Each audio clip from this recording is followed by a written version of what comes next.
Mary Poppins, and you heard of my cousin Amelia Bedelia. Now you know who I am. I want to know who you are. I'm going to count to 3. And when I say 3, I want you to say your names for me. Ready?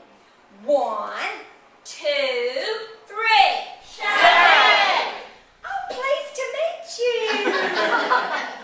Now, by reading books, you know that you can wear all kinds of hats. And you can step into all kinds of shoes. Why, this afternoon, we could get on a rocket and go up to the moon. Or we could go to Africa in the great, green Liverpool River. But today, I think we'll start. Somebody loud. I need to know what danger means. Dangerous. You can get hurt. All right, you can get hurt. Stay away. It's unsafe. It could be injury, bodily harm.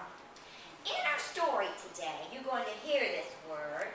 When you hear dangerous, I want you to do something called vivacious vocabulary. When you hear this word, I want you to knock. This actually is sign language for yes. I hear that word. Yes, I hear that word. All right. When you hear dangerous in this story, if you got your thinking cap on, I want you to knock. Sissy and fat. Sissy and fat. I think I'll change my color. I think I'll change my color. Just like that. Just like that. The scat lived on a farm down the road, and he just loved to play, and he's curious, and he just got himself into trouble, and the farmer's wife just decided his name ought to be Scat. Scat, get out of the way. Well, one day Scat was really feeling bad about himself, and he wished he was different. So he got up on the front porch, and he laid his head down, and he began to dream, and he dreamed, I'm Scat the cat.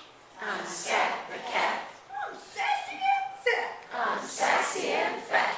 I think I'll change my color. I think I'll change my color. Just like that. Just like that. Scat opened his eyes. He's a beautiful green cat. Why, he marched himself right down in the yard, and he blended in with the grass and the bushes and the trees, and he hollered at his brothers, come on, look at me. They couldn't find Scat. And they didn't like this hide-and-seek game, and they said, Scat, we're not playing with you anymore. He was all by himself. Scat didn't play by himself anymore. So he went back up on the porch, and he laid down, and he began to dream, I'm Scat the cat. I'm Scat the cat. I'm sassy and fat. I'm sassy and fat.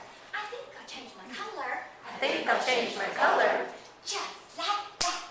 Just like that. Scat opened his eyes, and he was blue. Okay. I can tell this is a fun group. Let's start with a rap. First time I want you to clap. Next time you be the echo. Okay? Let's get ready to look and learn. Clap your hands and tap this rap. Stories are great. Stories are neat. Hearing stories just can't be beat. All right, your turn. Be my echo. Stories are great. Stories are great. Stories are neat. Stories are neat. Hearing stories just can't be beat. Hearing stories just can't be beat. Little louder and a little worse. Stories are great. Stories are great. Stories are neat. Stories are neat. Hearing stories just can't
is No Child Left Behind, said the single most important activity for building knowledge required in eventual success in reading is reading aloud.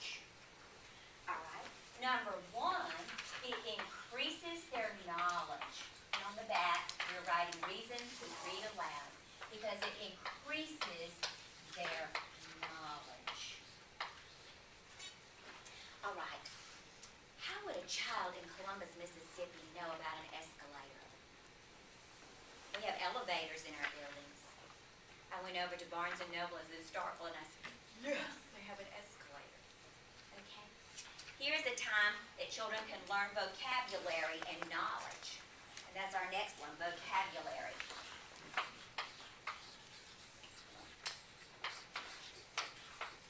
All right, we talked about some important words in this story.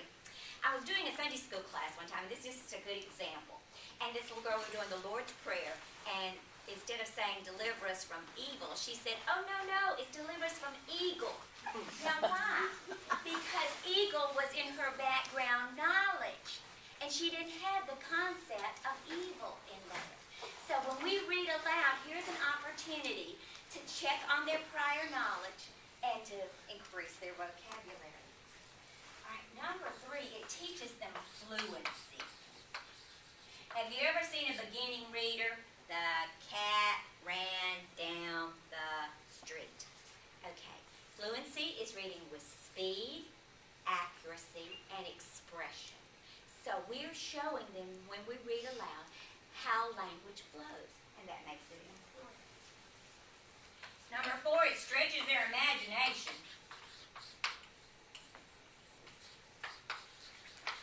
We talked about a nightmare. Talked about being with the President, the Secret Service.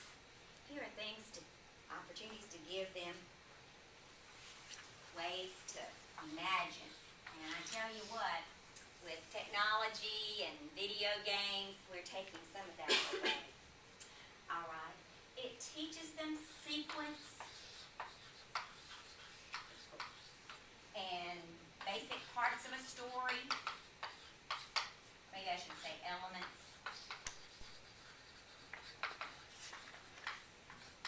And all those important things that go on. Oh, and let me add another one. It strengthens listening skills.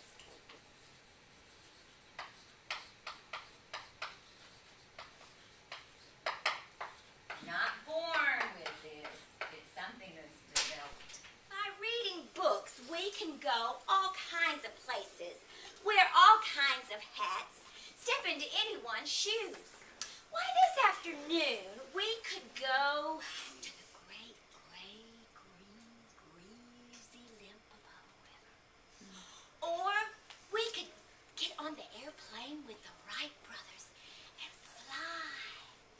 We could go with Spider-Man and climb tall buildings.